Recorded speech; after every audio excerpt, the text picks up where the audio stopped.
absorbing it, knowing what it says, and being ready to preach it to others. So if we're telling somebody that the Quran says something, we're just talking on the top of our heads. Ask us to find it in the Quran, we're not able to find it. So commonplace among Muslims will say, oh, the Bible is corrupt. So they say, okay, is that in the Quran? You say, yes.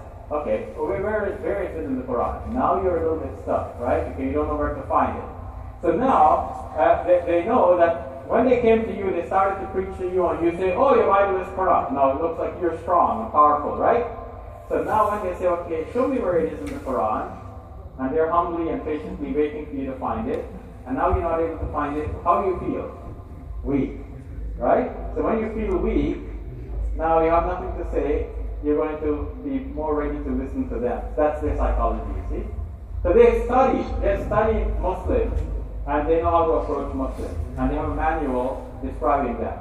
So where's our manual? How are we going to give dawah to others? We haven't started, right? So I hope that this is a starting point today, so that we can learn something about the others, and we know how to talk to them. Well, where does the Jehovah's Witness movement fit in?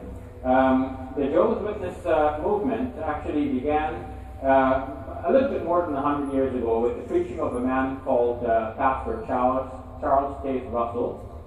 He started a Bible class, and out of that Bible class, the whole movement grew. What are the key characteristics of the movement?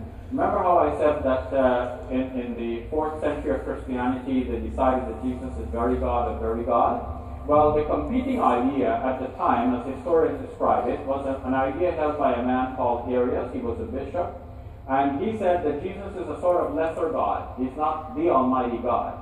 It looks like a similar idea has survived into what is now the Jehovah's Witness movement, in that they might say that Jesus is a mighty God, but not the Almighty God. They make a kind of distinction like this.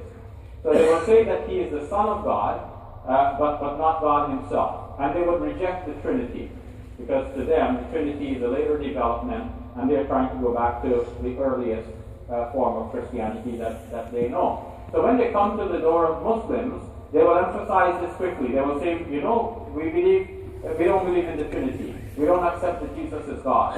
So the Muslim will say, finally I've met a Christian who seems to have it right.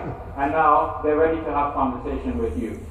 Sometimes they will use introductions which will draw the person in. For example, they will say that we're talking